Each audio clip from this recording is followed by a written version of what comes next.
Okay, so we're finally getting to the two guards. What the hell is actually a two guard in today's NBA? I don't know. They've got Paul George as one of the pictures, so for what that's worth. So Danny Green, Tim Hardaway, Evan Fournier, Buddy Hield, Marcus Smart. I'm a big fan of Marcus Smart being in here, I gotta tell you. Danny Green at 15, I mean, fine.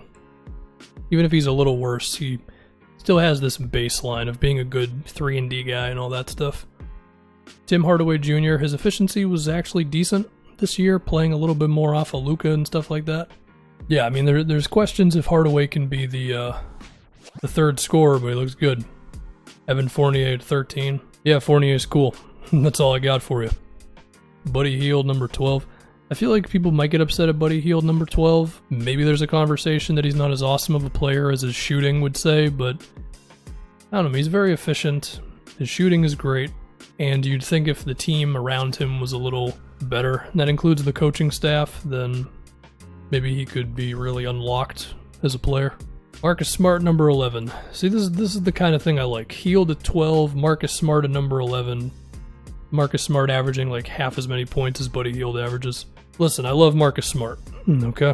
Now, for the 5th time in 6, posting a below average effective field goal. Yeah, but here's the thing. If there's one guy who can kind of transcend that, it might be Marcus Smart. Here's the thing. I'm biased for the guy, so I can't have an objective take on Marcus Smart. I really can't. Like, I look at this and I'm like, yeah, I agree 100%. So you might want to disqualify everything I say about the dude. Zach LaVine, number 10. I think it'd be better to just go down the list and then react from there rather than talking about each guy. So CJ, number 9. So CJ 9, LaVine 10. I think the stats would say LaVine's a little better. I know, the idea is like, if you switched them, would either situation get better?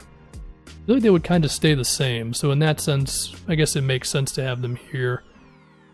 But if you force me to pick, I think I would go LaVine over CJ, to be honest. Not that I feel too strongly about it, but I guess it's a thing. Who's number 8? Donovan Mitch.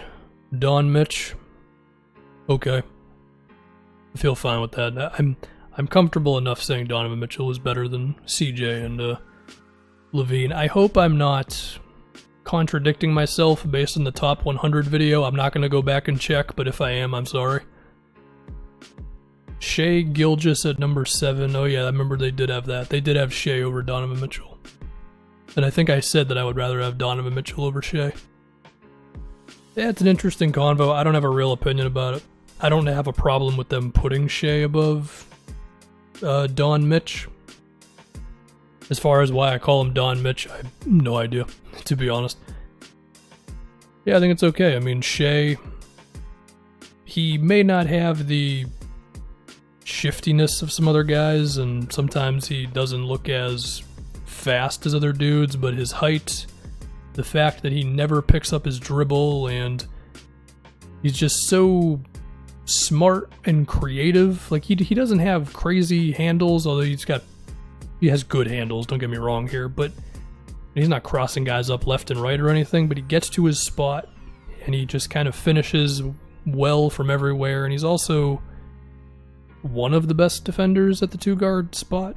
He might end up being the best defender on this whole list outside of Marcus Smart, although we did see PG earlier, so for what that's worth. But yeah, Shea, I see the case for him over Mitchell.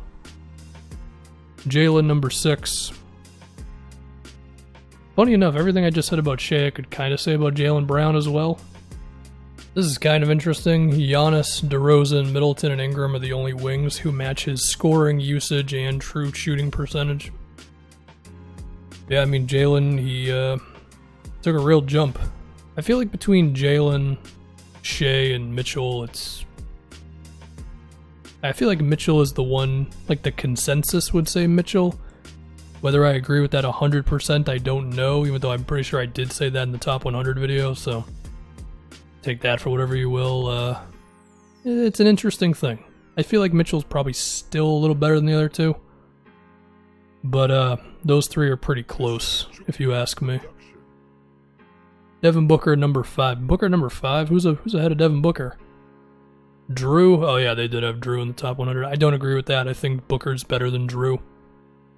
Is Drew Holiday better than like Mitchell and Jalen and them? Maybe. I mean, I said earlier Shea might be the best defender of this whole thing. I mean, Marcus Smart is the best. Drew might be second best, like even over Paul George, who I'm assuming is going to be somewhere, number 2.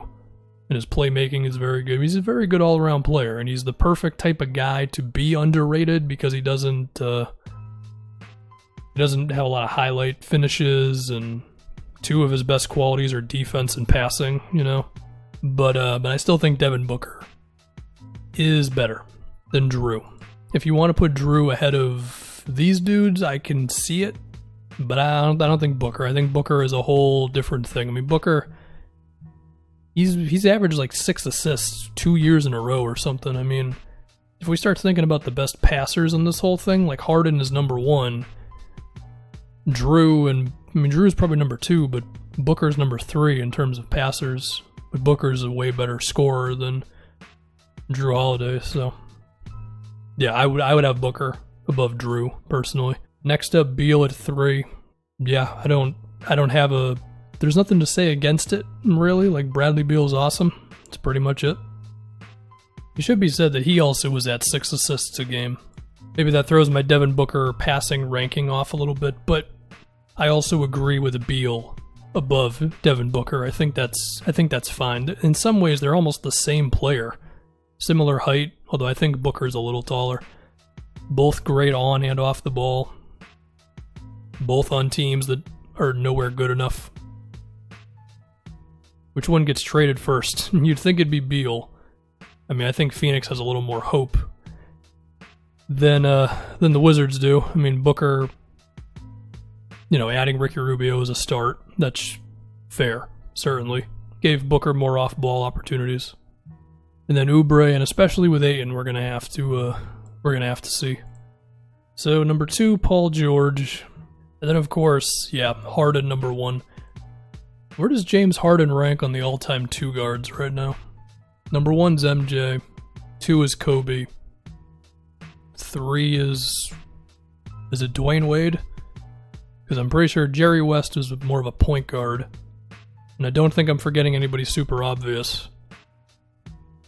Yeah, is Harden the 4th best 2 guard of all time?